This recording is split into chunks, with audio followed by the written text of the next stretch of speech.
The human just walks in, and this alien girl is already drooling. "Dude, are you seeing this?" Captain John Reavers couldn't help but gawk as he stepped out of the sleek interstellar shuttle onto the iridescent landing pad. His jaw nearly hit the floor at the sight before him. A sea of the most drop-dead gorgeous alien women he'd ever laid eyes on stretched as far as the horizon, their flawless, bolt blue skin glistening under the twin suns of Asteria, their lithe, curvaceous bodies clad in nothing but shimmering wisps of translucent fabric that left very little to the imagination. They eyed him and his mentor, Marshall Blake Harrison, with open curiosity and unmistakable hunger, whispering excitedly to each other. John felt his heart start to race. He was no stranger to female attention, but this was on a whole other level. He suddenly felt like a prime cut of steak being thrown to a pack of starving supermodels. Blake chuckled, clapping John on the shoulder. "Welcome to the Asteria colony, kid. Population smoking hot blue babes as far as the eye can see. Try not to let it go to your head." John shook his head in wonder, still struggling to pick his jaw up off the ground. When he'd signed up for this research mission to study the Asterians' artificial reproduction methods, he'd expected a lot of boring test tubes and petri dishes. Not the Miss Universe pageant on an alien world. "Remember, we're here strictly as impartial observers," Blake said, though his own eyes were already roving appreciatively over the welcoming party. "These ladies are the last of their kind, being bred in a lab to keep their species going after some kind of cataclysm wiped out all their men. It's a delicate sociological balance." Right. Impartial observers," John repeated distractedly as a particularly stunning Asterian with long, flowing blue hair and eyes like glittering sapphires glided towards them. She moved with an effortless grace that made John's mouth go dry, her hips swaying hypnotically. The filmy gown she wore left her arms and most of her legs bare, displaying her flawless cerulean skin. John had never been into blue chicks before, but he was rapidly becoming a convert. "Greetings, Terrans," she said in a lyrical voice that sent shivers down John's spine. "I am Kanara, High Counselor of Asteria. We've been eagerly awaiting your arrival." Her luminous gaze locked with John's, and he felt an instant jolt of electricity, like a plasma bolt to the gut. The way she was looking at him, you'd think he was the last man in the universe, which, come to think of it, he basically was around here. "The pleasure is all ours, High Counselor," John said smoothly, finding his voice. He sketched a slight bow, never breaking eye contact. "I'm Captain John Reavers, and this is Marshall Blake Harrison. We're deeply honored to observe your impressive society." "Please call me Kanara," she purred, her full lips curving in a smile that made John's insides feel like they were being stirred with a hot poker. She slid her arm through his, pressing close. "And I assure you, Captain, the pleasure will be entirely mutual." As she led them into the soaring crystal citadel, John caught Blake smirking at him over Kanara's head. "Okay, so much for impartial observation. But hey, when in Asteria..." The rest of the day passed in a surreal blur as Kanara gave them a personal tour of the mind-boggling facilities where the Asterians gestated and educated their all-female population to be brilliant scientists, artists, philosophers, and ambassadors, all while looking like intergalactic supermodels. John did his best to focus on taking notes on his holopad and asking insightful questions, but it was increasingly difficult to concentrate with Kanara constantly at his side, her intoxicating floral scent filling his nose, the soft brush of her skin against his sending sparks through his nervous system every time she casually touched his arm or leaned in close to murmur in his ear. The other Asterians they met were equally fascinated by him, giggling coquettishly behind their delicate hands and batting their lashes, bold desire written all over their lovely faces. John felt like a rabbit in a den of foxes, one wearing a neon sign that said "fresh meat." It was flattering, sure, but also unnerving as hell. He was used to being the pursuer, not the pursued. He didn't know what to do with this many gorgeous women eye-banging him like he was the last cinnamon roll at a sorority bake sale. By the time the marathon tour finally ended, John's head was spinning, and not just from trying to wrap his brain around the Asterians' advanced artificial gestation tech. Marshall Blake had wandered off hours ago with a gaggle of overly attentive Asterian engineers, leaving John to fend for himself in the estrogen ocean. "You must be positively exhausted," Kanara cooed, her melodic voice dripping with concern. She ran a soothing hand down John's arm, and he barely suppressed a shudder. Please, allow me to personally show you to your private quarters where you can rest and refresh yourself." Private quarters, huh? John's imagination immediately dove into the gutter. He gave himself a mental slap. "Get it together, Reavers. You're a Terran Space Fleet officer, not a hormonal teenager." He was just overtired from the long shuttle trip, that was all, and maybe a little oxygen deprived from being around so much concentrated sexy. Kanara guided him through the labyrinthine citadel to a lavish suite that was nicer than any officer's berth he'd ever had, the walls shimmering with soothing ambient patterns, the huge circular bed floating on an anti-grav platform and piled high with plush pillows. John let out a low whistle, momentarily forgetting his inner turmoil as he took in the swanky digs. "Wow, you Astarians sure know how to treat a guy. I'm pretty sure I had this exact room in a dream once, except the walls were made of chocolate, and the bed was a giant marshmallow." Kinra laughed, a sound like tinkling bells, her sapphire eyes sparkling with mirth, and was that a hint of seduction? "Oh, I assure you, Captain, this is no dream, although I do hope all your fantasies will soon come true." She traced a finger along his jawline, and John's brain momentarily shorted out. "Yep, definitely seduction. Danger, Will Robinson." He swallowed hard and took a subtle step back, trying to regain his equilibrium. "That's, very generous of you, Kanara. I'm sure I'll be quite comfortable here." "I should hope so," she purred, her gaze smoldering. "But if there's anything else you need, anything at all, please don't hesitate to let me know. My own chambers are just down the hall." She started to back towards the door, holding his gaze. "I do hope you'll join me for a private dinner later, Captain. I'm eager to learn so much more about your fascinating Terran ways." "A private dinner." Right. John was pretty sure they were way past pretense at this point, but hey, who was he to refuse the High Counselor? "Wouldn't miss it," he managed with a grin. "I'll be sure to bring my appetite for knowledge." So will I," Kanara practically moaned, giving him a last smoldering once-over before gliding out. The second the door slid shut behind her, John collapsed back against the wall and let out a huge breath. Holy hell, he'd been propositioned by his share of alien females before. Occupational hazard of being the only human in the sector, he supposed, but Kanara took it to a whole new level. The woman was a master class in seduction. He was in serious trouble here. He needed to clear his head, get his libido under control before this research mission spun completely out of control. A nice cold shower ought to do the trick. John stripped out of his sweat-dampened uniform in record time, leaving a trail of clothes across the plush carpet as he made a beeline for the gleaming bathroom. Modesty was a moot point when there was no one else around. He was already reaching for the shower controls when he froze, the hairs on the back of his neck standing up. He had the uncanny sensation of being watched. Slowly he turned and found himself staring straight into a pair of wide, luminous blue eyes peeking at him through a small window set high in the wall.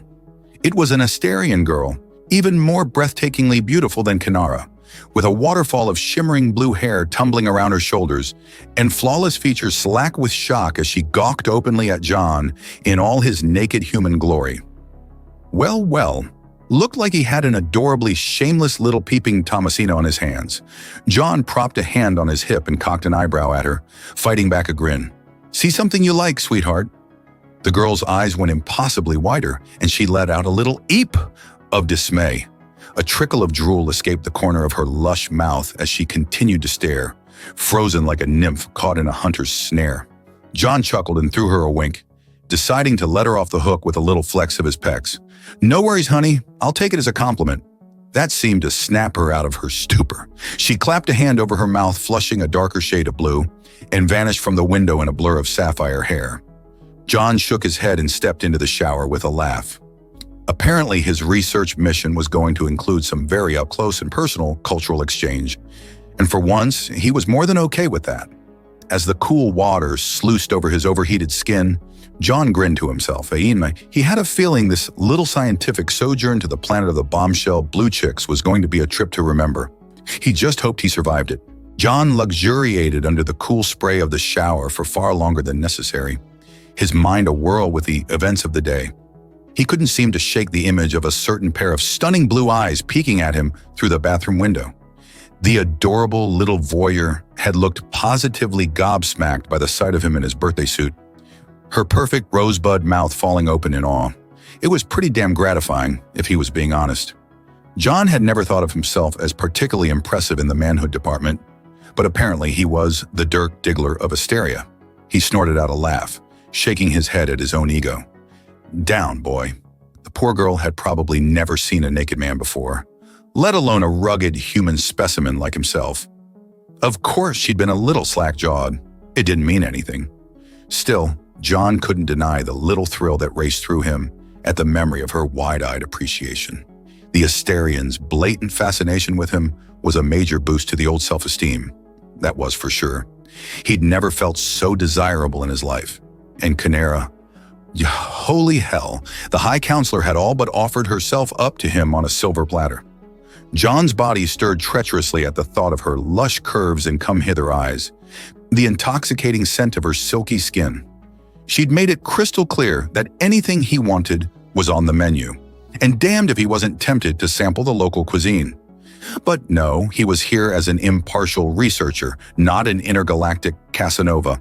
He needed to keep things strictly professional, no matter how much Little John begged to dip into the company ink. With a sigh of regret, and more than a little sexual frustration, John finally turned off the shower and stepped out, snagging one of the sinfully soft towels from the heated rack.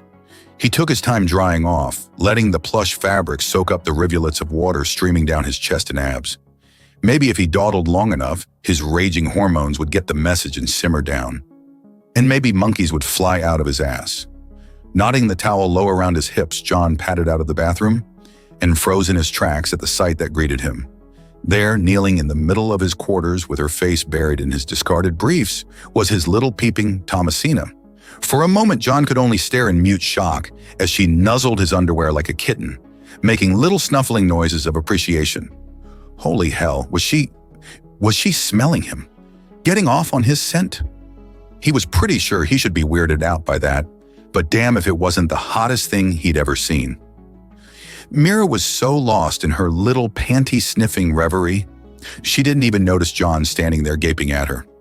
It wasn't until he cleared his throat pointedly that her head snapped up, her blue eyes going wide with horror as she realized she'd been caught quite literally with her hand in the cookie jar.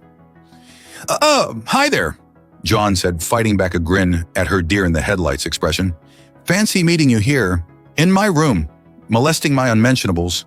Mira shot to her feet like she'd been electrocuted, dropping his briefs like they were on fire. Oh, gods, she squeaked, her face flushing a fascinating shade of purple. This isn't, I can explain. John cocked a brow at her, folding his arms across his bare chest. Please do, because from where I'm standing, it looks like you were getting pretty up close and personal with my delicates. If possible, Mira turned even more purple, her mouth opening and closing like a fish out of water. I assure you, it's not what it looks like, she blurted, wringing her hands in distress.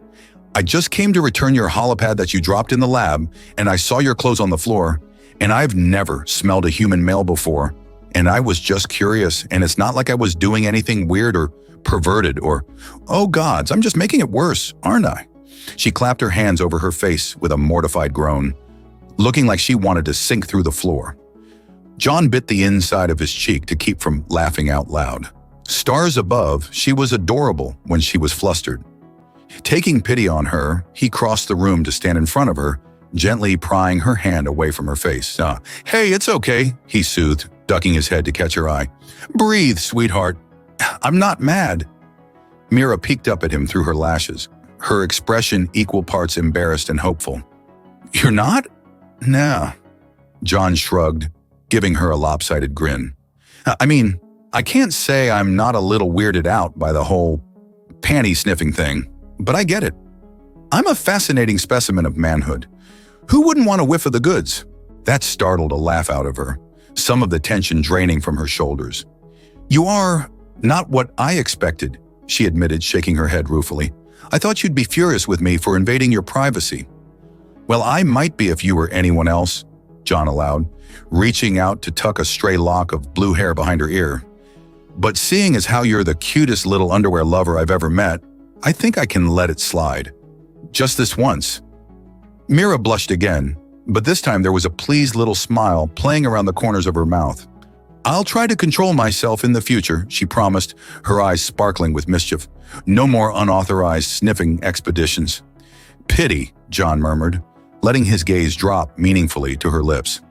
"And here I was, hoping you might want a more hands-on investigation." Mira's breath hitched, her tongue darting out to wet her suddenly dry lips. I wouldn't be opposed to that," she managed, her voice gone husky. "In the interest of scientific inquiry, of course." "Of course," John agreed, sliding his hand around to cup the back of her neck. "We're all about the pursuit of knowledge here."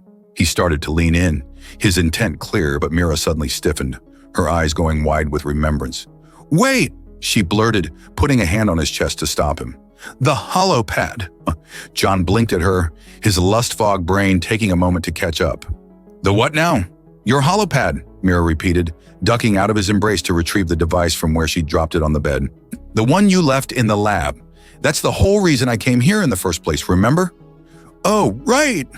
John scrubbed a hand over his face, trying to get his raging libido under control. "Thanks for bringing it back. I'm sure it has some very important science stuff on it."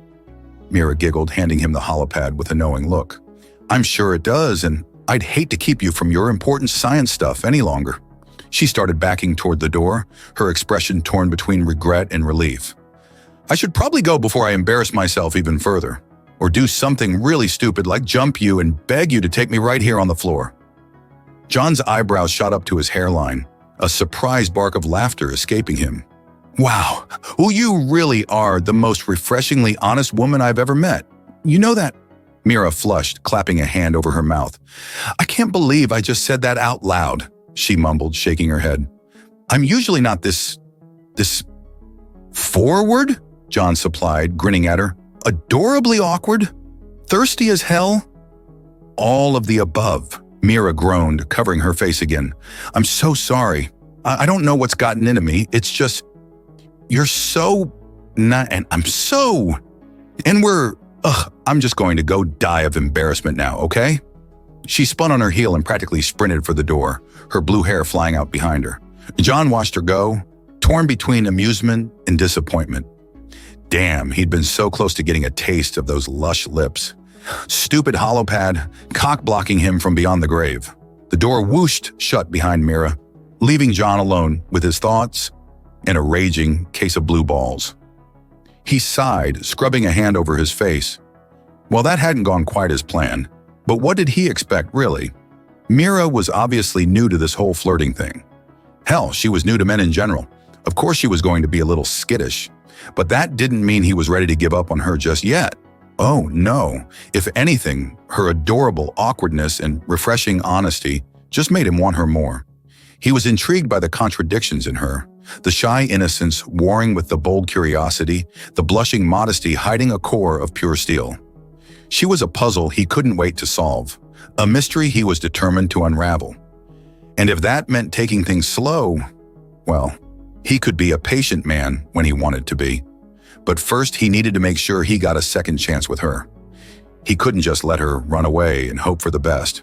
No, if he wanted to see Mira again, and oh, did he ever, he was going to have to take matters into his own hands. A slow grin spread across John's face as a plan began to take shape in his mind. Oh yes, Operation Seduce the Sexy Scientist was officially a go. And if he played his cards right, he might just end up with a lot more than a stolen pair of briefs as a souvenir. But first, he had some important science stuff to take care of. Starting with a long, cold shower and some quality alone time with his right hand. Yep, just another day in the life of an intergalactic man of mystery, saving the universe. One thirsty alien babe at a time. All in a day's work for Captain John Reavers, space stud extraordinaire. John was on a mission.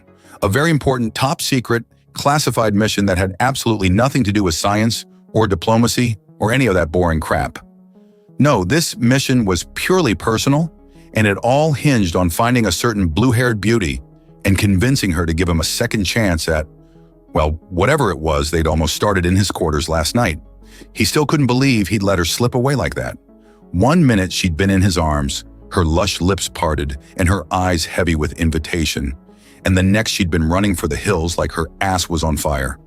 It was enough to give a guy whiplash, but John was nothing if not persistent, and now that he'd had a taste of Mira's special brand of adorable awkwardness and refreshing honesty, he was hooked. He had to see her again, had to unravel the tantalizing mystery that was Mira, the sexy scientist. And what better place to start his search than the colony's commissary? If there was one thing he'd learned in his years of space travel, it was that food was the great equalizer. No matter what planet you were on or what species you were dealing with, everybody had to eat. Plus, he was starving. Flirting with beautiful alien women really worked up an appetite. John strode into the commissary with all the confidence of a man who knew he looked damn good in his fitted black uniform. He'd made sure to polish his boots to a high shine and even run a comb through his unruly hair, wanting to make a good impression on any blue bombshells he might encounter. And speaking of bombshells, there she was, sitting at a table with a group of her equally stunning friends, laughing at something one of them had said. Mira looked radiant, her blue hair gleaming under the soft lights, and her smile wide and uninhibited. John felt his heart do a little flip in his chest at the sight of her. "Okay, Reavers, play it cool," he told himself. Taking a deep breath, "You got this." He grabbed a tray and loaded it up with some of the strange but delicious-looking Asterian delicacies on offer, then casually made his way over to Mira's table. He could feel the eyes of every woman in the room on him, their gazes ranging from curious to assessing to downright hungry. It was a little unnerving, being the focus of so much feminine attention, but John forced himself to ignore it and keep his own eyes on the prize. "Well, fancy meeting you here," he said smoothly as he reached Mira's table, giving her his most charming smile. "Mind if I join you lovely ladies for lunch?" Mira's head snapped up at the sound of his voice, her eyes going wide and her cheeks flushing that adorable shade of purple he was coming to love. "John," she squeaked, nearly knocking over her drink in her surprise. Captain Reavers, what are you doing here?" "Same thing as you, I imagine," John said easily, setting his tray down on the table and sliding into the empty seat next to her. "Refueling the old engines after a long day of, science." He gave her a meaningful look, his eyes twinkling with mischief, and was rewarded with an even deeper blush. Oh yeah, she definitely remembered their little encounter in his quarters. And from the way she was squirming in her seat, he'd bet his last credit she'd been thinking about it just as much as he had. Mira's friends were all staring at him with undisguised curiosity, their eyes wide and their mouths slightly agape. John grinned at them, turning on the charm. "Captain John Reavers at your service," he said, giving them a little mock salute. "I hope you don't mind me crashing your little party, but I just couldn't resist the chance to bask in the presence of such beauty and brilliance." The girls all giggled and preened at the compliment, batting their lashes at him coquettishly, all except Mira, who just rolled her eyes and shook her head, a small smile playing around the corners of her mouth. "Smooth, Captain," she said dryly. "Real smooth. Do those lines actually work on women where you come from?" "I don't know, you tell me," John shot back, giving her a slow, heated look. "Are they working on you?" Mira flushed again, but lifted her chin defiantly. "Hardly," she scoffed. "I'm a scientist, remember. I deal in facts, not flattery." "Ah, but you're forgetting one very important fact, Dr. Mira," John said, leaning in close to murmur in her ear. "You find me irresistible." Mira shivered at his proximity, her eyes fluttering closed for a moment before she caught herself and pulled away, giving him a stern look. "You're awfully sure of yourself, aren't you, Captain?" "What can I say? Confidence is sexy." John shrugged, giving her a roguish wink. Mira opened her mouth to retort, but before she could get a word out, a familiar voice interrupted their banter. Well, what do we have here?" John looked up to see Kinara sauntering towards their table, a knowing smirk on her face as she took in the scene before her. She was dressed in a skin-tight red jumpsuit that left very little to the imagination, her blue skin practically glowing against the vibrant color. Every male eye in the room was glued to her, their jaws hanging open in awe. But Kinara only had eyes for John. She slid into the seat on his other side, pressing her thigh against his as she leaned in close. "Fancy meeting you here, Captain," she purred, echoing his earlier words to Mira. "I see you found some engaging company."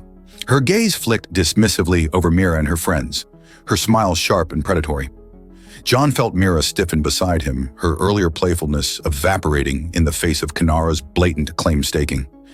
"High Counselor," John greeted, trying to keep his tone neutral even as he shifted away from Kanara's aggressive proximity. "I was just getting to know some of the brilliant minds behind your colony's success. Dr. Mira here was just telling me about her latest breakthrough in the lab." He shot Mira a conspiratorial wink, silently urging her to play along. Mira blinked at him for a moment, then seemed to catch on, straightening up in her seat and giving Kanara a cool smile. "Oh yes, it's quite fascinating, really," she said breezily. "I'd be happy to give you a full report later, High Counselor. I'm sure Captain Reavers would love to hear all about it as well. He seems very interested in our work here." John had to bite back a laugh at the subtle emphasis Mira put on the word interested. Oh, she was good. He knew there was a reason he liked her so much. Kanara's eyes narrowed, her gaze darting between John and Mira suspiciously. "I'm sure he is," she said tightly. "But perhaps we should save the shop talk for later, Herm. The captain and I have some personal matters to discuss." John felt a sinking sensation in his gut at the predatory gleam in Kanara's eye. He had a feeling he knew exactly what kind of personal matters she wanted to discuss, and it had nothing to do with science or diplomacy. He was just about to make his excuses and beat a hasty retreat when another familiar voice boomed out across the commissary. "There you are, Reavers. I've been looking all over for you, you sly dog." John turned to see Marshal Blake striding towards them, a huge grin on his face and a twinkle in his eye. He was followed by a gaggle of giggling Asterian women, all of them hanging on his every word and gazing at him adoringly. John had never been so happy to see his mentor in his life. He shot to his feet, giving Blake a manly clap on the shoulder. "Marshal, I was just about to come find you. We have some very important science stuff to discuss." He gave Blake a meaningful look, silently begging him to play along. Blake's grin widened, his eyes flicking between John and the two women flanking him with knowing amusement. "Science stuff, eh?" he said, stroking his chin thoughtfully. "Well, far be it from me to stand in the way of progress. Lead on, my boy, lead on." John shot him a grateful look, then turned back to Mira and Kanara with an apologetic smile.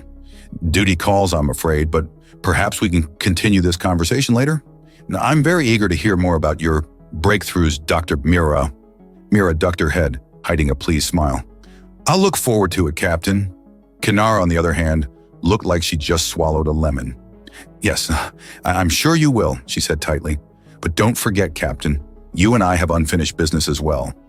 John suppressed a shudder at the blatant invitation in her voice. "Of course, High Counselor, I haven't forgotten." He gave her a polite nod, then turned on his heel and they strode out of the commissary, Blake falling into step beside him. He could feel the eyes of every woman in the room on his back, but he kept his gaze fixed straight ahead, determined not to look back. It wasn't until they were out of earshot that he let out a huge sigh of relief, sagging against the wall and running a hand through his hair. "Thanks for the save back there, Marshal. I owe you one." Blake chuckled, clapping him on the shoulder. "Anytime, kid, anytime. But from the looks of things, you're going to owe me a lot more than one before this mission is over. Those blue beauties looked ready to eat you alive." John groaned, banging his head back against the wall. "Tell me about it. I feel like a piece of meat in a piranha tank." "Ah, the trials and tribulations of being the only rooster in the henhouse," Blake said sagely, shaking his head. "It's a tough job, but somebody's got to do it." John shot him a dirty look. "Gee, thanks for the sympathy, Marshal. You're a real pal." Blake just laughed, slinging an arm around John's shoulders and steering him down the corridor. "Buck up, Buttercup. It's not every day a man gets to be the object of desire for an entire planet of gorgeous alien women. Enjoy it while it lasts." John sighed, letting his head fall back against Blake's shoulder. "Yeah, I guess you're right. But I'm telling you, Marshal, if I have to fend off one more amorous advance from Kanara, I'm going to start wearing a chastity belt." Blake snorted. Please, like that would stop her. That woman is determined to get her hands on your genetic material, if you know what I mean." John shuddered. "Don't remind me. I'm starting to feel like a prize stud at a breeding auction." "Well, you kind of are," Blake pointed out helpfully. "I mean, think about it. These women have been artificially bred and raised in a lab their whole lives. They've never even seen a man before, let alone a prime specimen like yourself. Can you blame them for being a little Eager? John frowned, considering this. I guess not. But it's still weird, you know? I feel like I'm just a means to an end for them. A walking, talking sperm donor. Blake squeezed his shoulder sympathetically. I know it's not ideal, kid, but try to look at the bigger picture here. These women are the last of their kind. They're fighting for the survival of their entire species. And like it or not, you and I are their best hope for a future. John sighed, rubbing a hand over his face. I know. It's just, I don't want to be just a baby maker, you know. I want something real, something meaningful. You mean like what you have with Mira? Blake asked slyly, giving him a knowing look. John startled, his eyes widening. What? No, maybe, I don't know. He shook his head, frustrated. It's complicated. Love always is, kid, Blake said sagely, especially when it involves a different species from a distant planet. But for what it's worth, I think you and Mira have something special. Something worth exploring. John felt a warm glow in his chest at the thought of Mira's shy smile and sparkling eyes. You really think so? I know so, Blake said firmly. Call it an old man's intuition, but I've seen the way you two look at each other when you think no one's watching. There's a real connection there, John. Don't let it slip away just because things are a little unconventional. John took a deep breath, letting Blake's words sink in. He was right. As weird and complicated as this whole situation was, he couldn't deny the way he felt about Mira. The way she made his heart race, and his palms sweat, and his brain turn to mush. The way she challenged him and intrigued him and made him laugh like no one else ever had. He had to see where this thing between them could go. He had to give it a chance. Even if it meant navigating a minefield of thirsty alien women and a sexually aggressive cougar of a high counselor. John straightened up, squaring his shoulders with newfound determination. You're right, Marshall. I'm not going to let a little thing like interspecies awkwardness stand in the way of something potentially amazing. I'm going to march right up to Mira and ask her out on a proper date, Asterian style. And if Kinnera or anyone else tries to get in my way, well, I'll just have to deal with that when it happens. Blake grinned, clapping him on the back. That's the spirit, kid. Go get your blue beauty and don't worry about Kinnera. I'll keep her occupied. He waggled his eyebrows suggestively, and John groaned. I so did not need that mental image, Marshall. But thanks, I think. Blake just laughed, giving him a shove down the corridor. Go on, get out of here. Go sweep that girl off her feet with some of that famous Reaver's charm. And John? John paused, looking back at him questioningly. Blake's grin softened into something almost paternal. I'm proud of you, kid. Now go make me even prouder. John swallowed around the sudden lump in his throat, nodding jerkily. Yes, sir. Then he turned and strode off down the corridor, a man on a mission once more. But this time, his objective was clear. Operation Woo the Blue Bombshell was a go, and failure was not an option. John was on cloud 9 as he left the commissary, his mind awhirl with plans for wooing a certain blue-haired beauty. He couldn't stop grinning like an idiot, his heart doing a giddy little tap dance in his chest at the thought of seeing Mira again, of spending time with her away from prying eyes and amorous aliens. He was so lost in his happy days that he didn't even notice the figure lurking in the shadows until it was too late. A slender blue hand shot out and grabbed his arm, yanking him into a darkened alcove with surprising strength. John yelped in surprise, his hand automatically going to the blaster at his hip. But before he could draw it, he found himself pinned against the wall by a very familiar and very female body. Hello, Captain, Kinnera purred, her voice low and seductive as she pressed herself against him. Fancy meeting you here. John swallowed hard, his heart hammering in his chest for an entirely different reason now. Hi, counselor, he managed, his voice coming out embarrassingly squeaky. To what do I owe the pleasure? Kinnera chuckled, a throaty sound that sent shivers down John's spine. Oh, I think we both know the answer to that, don't we? She murmured, trailing a finger down his chest. I've been watching you, Captain. Watching the way you look at that little scientist. The way you flirt and tease and make her blush. John tensed, his jaw clenching. I don't know what you're talking about, he said stiffly. Dr. Mira and I are just colleagues, friends even. Nothing more. Don't lie to me, Captain, Kinnera hissed, her nails digging into his chest. I know desire when I see it. And you desire her, just as she desires you. John's heart skipped a beat at that. a thrill of hope and excitement zinging through him. Mira desired him? Could it be true? But he quickly pushed the thought away, focusing on the more immediate problem at hand, namely the very angry, very jealous High Counselor currently trying to merge with his molecules. "Kinara, listen," he said carefully, trying to extricate himself from her grip without actually touching her. "I think there's been a misunderstanding here. I'm not interested in Dr. Mira. Not like that. We're just friends." "Friends," Kinara repeated, her voice dripping with disdain. "Is that what you call it on your planet? When two people eye-fuck each other across a crowded room? When they find excuses to touch and tease and flirt, even when they know they shouldn't?" John winced, feeling a flush of guilt. Okay, so maybe he hadn't been as subtle as he thought. But damn it, he couldn't help himself around Mira. She just brought out a side of him he'd never known existed before. A playful, passionate side that threw caution to the wind and followed his heart. But he couldn't very well tell Kinara that. Not if he wanted to keep his balls attached to his body. "Look, Kinara," he tried again, injecting a note of firmness into his voice. "I'm flattered by your interest, really, but I'm not looking for anything romantic right now, with anyone. I'm here to do a job, that's all."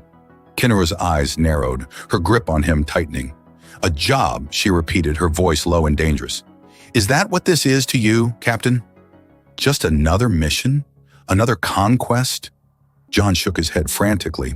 No, that's not what I meant at all. I'm not ready for a relationship right now. With anyone. It's not personal." "Not personal," Kinara echoed, a bitter laugh escaping her.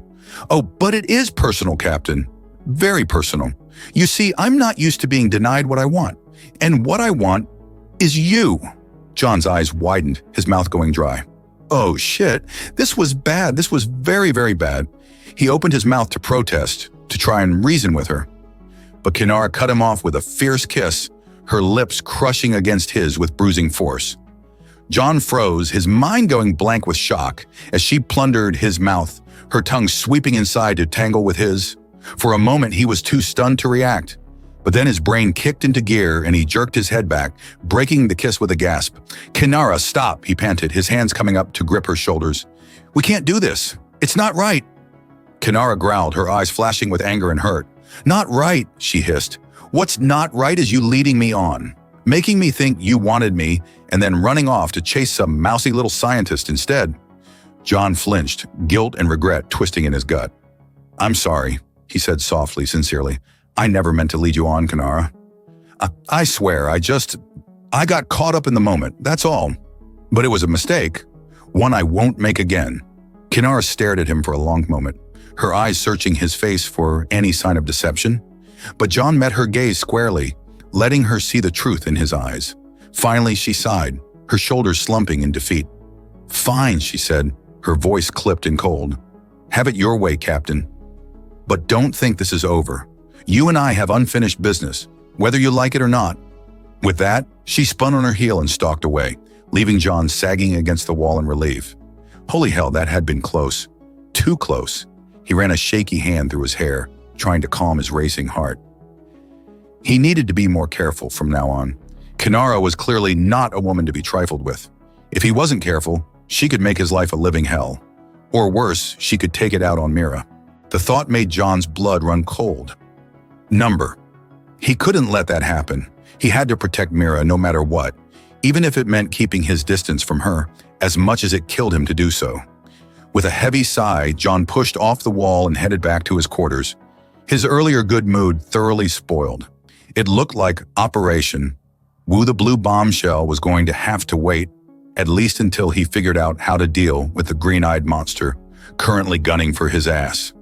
John was just stepping out of the shower, a towel slung low around his hips, when the chime on his door sounded. He frowned, glancing at the clock on the wall. Who could be visiting him at this hour? For a moment, he entertained the wild hope that it might be Mira, coming to check on him after his strange behavior at lunch. But he quickly dismissed the thought.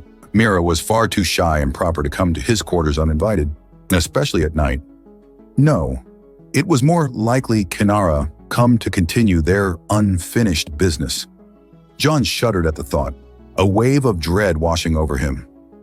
He really wasn't in the mood for another round of dodge the amorous alien. but he couldn't very well ignore her. Not if he wanted to keep the peace. With a resigned sigh, John tightened the towel around his waist and padded over to the door, steeling himself for the worst. But when the door slid open, it wasn't Kinara standing on the other side. It was Marshall Blake. John blinked in surprise, his eyebrows shooting up to his hairline. "Marshall, what are you doing here?" Blake gave him a once-over, taking in his damp hair and bare chest with a knowing smirk. "Interrupting something, am I?" John flushed, crossing his arms over his chest self-consciously. "What? No, I was just taking a shower." "Uh-huh. Sure you were." Blake's smirk widened, his eyes twinkling with mischief. "And I suppose you always answer the door half naked and dripping wet?" John rolled his eyes, stepping back to let Blake into the room. "Did you come here just to bust my balls, Marshall?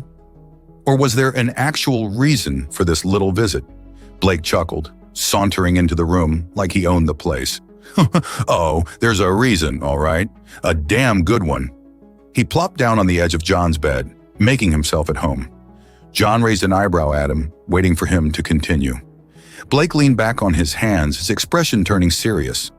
"I just had a very interesting conversation with our dear High Counselor." John stiffened, his heart skipping a beat. Oh, indeed." Blake gave him a pointed look. "Seems she's got it in her head that you're some kind of intergalactic Casanova, seducing your way through the female population of Asteria." John groaned, rubbing a hand over his face. "Marshall, I swear, it's not like that. Kinara's just confused." "Confused, huh?" Blake snorted. "Is that what we're calling it now? Because from where I'm standing, it looks more like she's ready to mount your head on her wall." John winced, his cheeks heating with embarrassment. I know, I fucked up. I let things get out of hand with her. But I swear, Marshall, I never meant to lead her on. I was just trying to be friendly. Kid, there's friendly, and then there's giving a woman false hope." Blake shook his head, his expression a mix of exasperation and sympathy. "You can't just go around flirting with every pretty face you see, not in a situation like this. These women are desperate, John. They're looking for any sign that you might be interested, any hint that you could be the answer to their prayers. And when you give them that, even unintentionally, well, it's like throwing gasoline on a fire." John sighed, his shoulders slumping in defeat. "I know, you're right. I've been an idiot. I got caught up in the moment, you know. The attention, the flattery. It was nice. Made me feel special. Desired. And what about Mira?" Blake asked quietly. "Does she make you feel special too?" John's head snapped up, his eyes wide with surprise. "What? I don't know what you're talking about." Blake gave him a look. "Don't bullshit me, kid.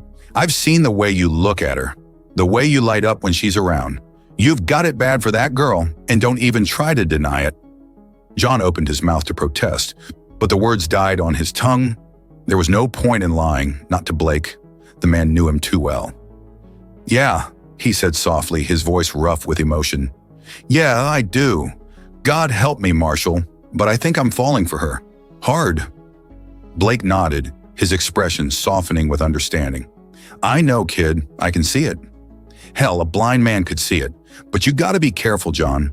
Mira's not like Kinara. She's not some conquest to be won. She's special, precious. And if you're not careful, you could lose her before you even have her." John swallowed hard, his chest tightening with fear. "I know, believe me, I know. But what am I supposed to do, Marshall? How do I make this right?" Blake sighed, running a hand through his hair. "Well, for starters, you need to set things straight with Kinara. You let her know, in no uncertain terms, that you're not interested in her, that you're sorry for giving her the wrong impression, but that you're here to do a job, not find a mate." John nodded, his jaw clenching with determination. Yeah, you're right. I need to talk to her. Clear the air. And then," Blake continued, giving him a pointed look, "you need to talk to Mira. Tell her how you feel. Let her know that she's the one you want, the only one, before it's too late." John's heart stuttered in his chest, a mix of hope and terror washing over him. "You really think she feels the same way? That she could want me to?" Blake snorted, rolling his eyes. "Kid, that girl looks at you like you hung the moon in stars. Trust me, she's just as gone on you as you are on her. But she's scared, John. Scared of getting hurt, of being rejected? You need to show her that she has nothing to fear from you, that you're in this for the long haul no matter what. John took a deep breath, letting Blake's words sink in. He was right. He needed to man up and face his feelings, both for Mira and for Kinara. He couldn't keep running from this. Couldn't keep hiding behind excuses and false pretenses. It was time to be honest, with himself and with the women in his life, even if it meant risking everything. John stood outside Kinara's quarters, his heart pounding in his chest like a drum. He'd been standing there for a good 10 minutes, trying to work up the nerve to knock. It wasn't that he was afraid of Kinara, exactly. Sure, she was intimidating as hell, with her icy glares and her iron grip and her tendency to back him into corners and shove her tongue down his throat. But John had faced down worse in his time as a space explorer. He'd stared down the barrels of plasma cannons, gone toe-to-toe with snarling alien beasts, even talked his way out of a few sticky situations with some very handsy tentacles. No, what John was afraid of was hurting Kinara, of seeing the pain and betrayal in her eyes when he told her that he couldn't be with her, that his heart belonged to someone else. He hated the thought of causing her any more suffering than she'd already endured in her life. But he knew he had to do it, for Mira's sake and for his own. He couldn't keep living this lie, couldn't keep pretending to be something he wasn't. He had to be honest with Kinara, even if it meant breaking her heart. Taking a deep breath, John raised his hand and knocked on the door. There was a long, tense moment of silence. Then the door slid open, revealing Kinara in all her blue-skinned, green-eyed glory. She was wearing a shimmering black gown that clung to her curves like a second skin, her long hair cascading down her back in a waterfall of sapphire. She looked stunning and dangerous, like a predator poised to strike. "Captain," she purred, her eyes raking over him with undisguised hunger. "What a pleasant surprise. I wasn't expecting you." John swallowed hard, his mouth suddenly dry as dust. "Kinara," he said, his voice coming out rougher than he'd intended. "We need to talk." Kinara's eyes narrowed, her lips curving into a sly smile. "Of course," she said, stepping back to let him enter. "Come in, Captain. Make yourself comfortable." The way she said that last word made John's skin prickle with unease. But he forced himself to step into the room, his shoulders squared and his chin held high. He wasn't going to let Kinara intimidate him. Not this time. The door slid shut behind him with a soft hiss, and John found himself alone with Kinara in her private quarters. The room was dimly lit and opulently furnished, with plush carpets and shimmering tapestries, and a huge circular bed dominating the center of the space. John tried very hard not to look at the bed. "So," Kinara said, sauntering over to a low table and pouring 2 glasses of some shimmering blue liquid. "What did you want to talk about, Captain?" John took a deep breath, steeling himself for what was to come. "Kinara," he said, his voice low and serious, "I think there's been a misunderstanding between us." Kinara paused, her hand hovering over the glasses. "Oh," she said, her voice deceptively calm. "And what misunderstanding would that be, Captain?" John closed his eyes briefly, gathering his courage. I think I may have given you the wrong impression about my feelings for you. About what I want from this." He gestured vaguely between them, his cheeks heating with embarrassment. Kinara straightened up slowly, her eyes boring into his with laser-like intensity. "And what exactly do you want from this, Captain?" she asked, her voice low and dangerous. John swallowed hard, his heart hammering in his throat. I want to be your friend, Kinara, your ally. I want to help you and your people in any way I can. But I don't. I can't be anything more than that. Not now, and not ever." There was a long, tense moment of silence. John could practically feel the temperature in the room dropping by degrees, could see the icy fury building in Kinara's eyes. "I see," she said at last, her voice colder than the void of space. "And does this sudden change of heart have anything to do with a certain blue-haired scientist?" John flinched, his stomach twisting with guilt. "Kinara," he said softly, pleadingly, "it's not like that. Mira and we're not. I mean, I don't even know if she feels the same way." "Oh, spare me your stammering denials, Captain," Kinara snapped, slamming the glasses down on the table with a loud clank. "I'm not blind, nor am I a fool. I've seen the way you look at her, the way you light up when she's around. You're in love with her, plain and simple." John opened his mouth to protest, but the words died on his tongue. There was no point in denying it, not anymore. Kinara was right. He was in love with Mira, completely and utterly, and it was time he stopped running from that truth. "Yes," he said softly, his voice rough with emotion. "Yes, I am." "I'm sorry, Kinari. I never meant to hurt you, but I can't change how I feel." Kinara stared at him for a long, tense moment, her eyes shimmering with unshed tears. Then to John's shock, she threw her head back and laughed, a harsh, bitter sound that made his skin crawl. "Oh, you poor, naive fool," she said, shaking her head in mock pity. "You really think you have a chance with her, don't you? You really think she could ever love a man like you?" John frowned, a flicker of anger sparking in his chest. "What's that supposed to mean?" Kinara smirked, a cruel twist of her lips. "Oh, come now, Captain. Surely you're not that dense. Mira is a scientist, a brilliant mind dedicated to the preservation of our species. And you're just a soldier, a grunt with a blaster and a pretty face. What could you possibly offer her beyond a quick tumble in the sheets?" John reeled back as if he'd been slapped, his heart clenching in his chest. Is that really how Kinara saw him? As nothing more than a walking, talking sex toy? "You're wrong," he said, his voice low and fierce. "Mira and we have a connection, a bond that goes beyond the physical. She sees me for who I really am, not just some conquest to be won. And I see her too, the real her, beneath all the brilliance and the beauty. I see her heart, her soul, and it's the most amazing thing I've ever known." Kinara stared at him, her eyes wide and stunned. For a moment, John thought he saw a flicker of something in her gaze, something that looked almost like respect. But then it was gone, replaced by a cold, hard mask of indifference. "Well then," she said, her voice flat and emotionless, "I suppose there's nothing left to say, is there? You've made your choice, Captain. I hope you don't come to regret it."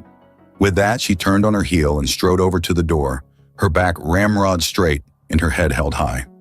"Goodbye, Captain Reavers," she said, not looking at him as the door slid open. "I wish you all the best in your future endeavors." John stood there for a long moment after she'd gone, his heart racing and his mind reeling. He'd done it. He'd finally been honest with Kinara, finally told her the truth about his feelings for Mira. And it had been every bit as painful and awkward as he'd feared, but it was done. The air was cleared, the slate wiped clean. And now he could finally go to Mira and tell her how he really felt. No more secrets, no more lies. Just the truth, pure and simple. Taking a deep breath, John squared his shoulders and strode out of Kinara's quarters, his heart full of hope and determination. It was time to seize his destiny, once and for all.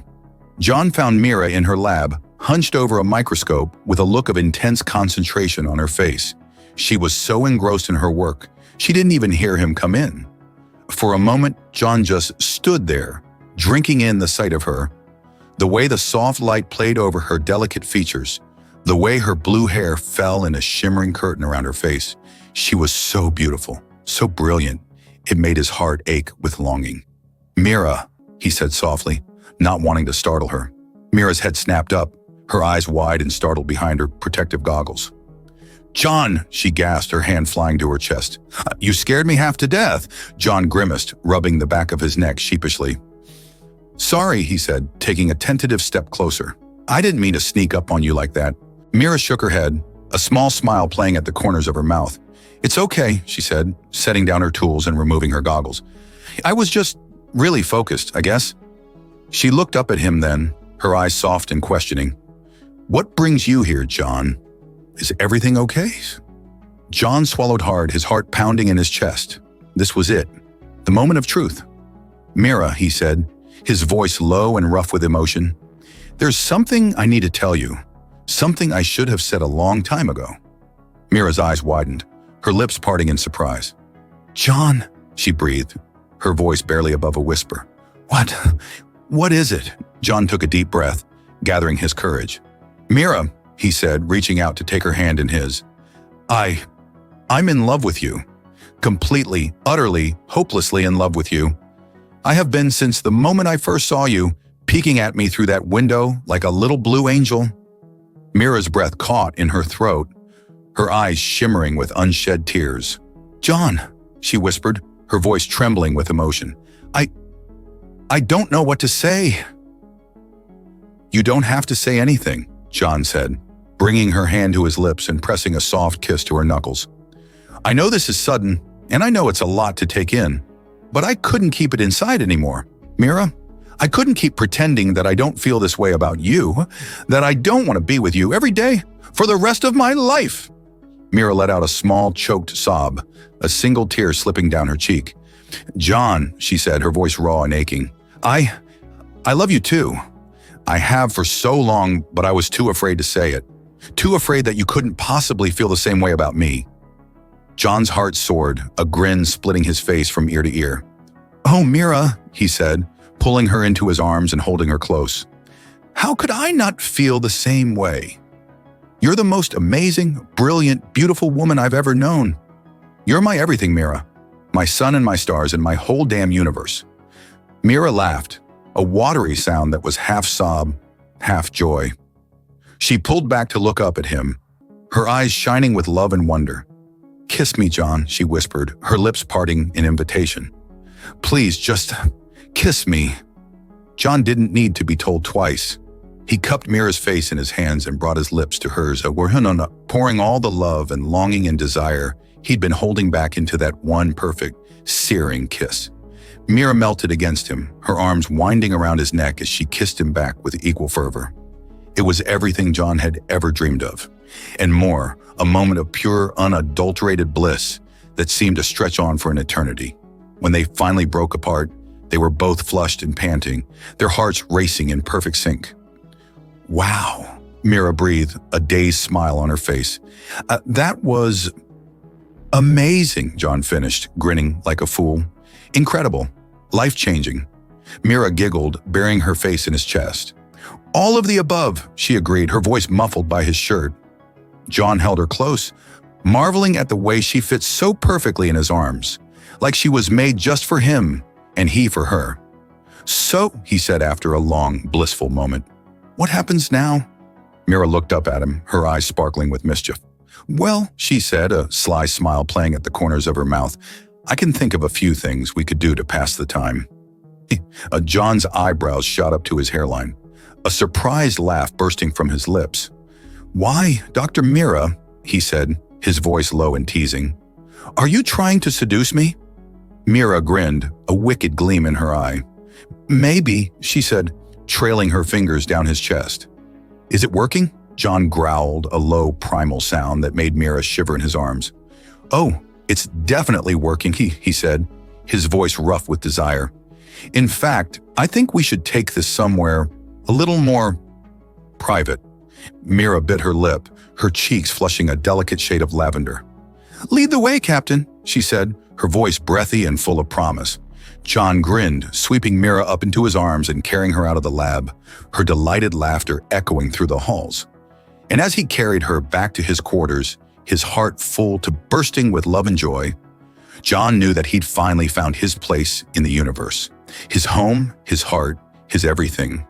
And her name was Mira.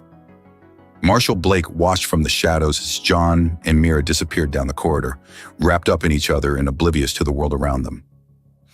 A small, satisfied smile played at the corners of his mouth, his eyes twinkling with a secret knowledge.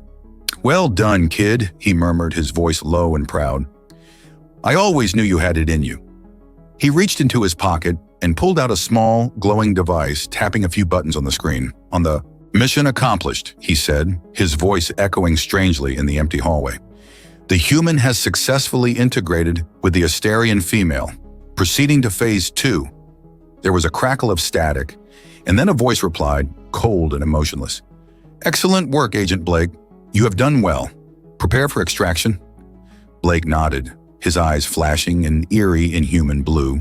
"Understood," he said, his voice flat and mechanical. "Hail Hydra." Then he turned on his heel and strode away, his form shimmering and fading like a mirage until he vanished into thin air. And in the distance, a storm began to gather on the horizon, dark and ominous and full of the promise of things to come.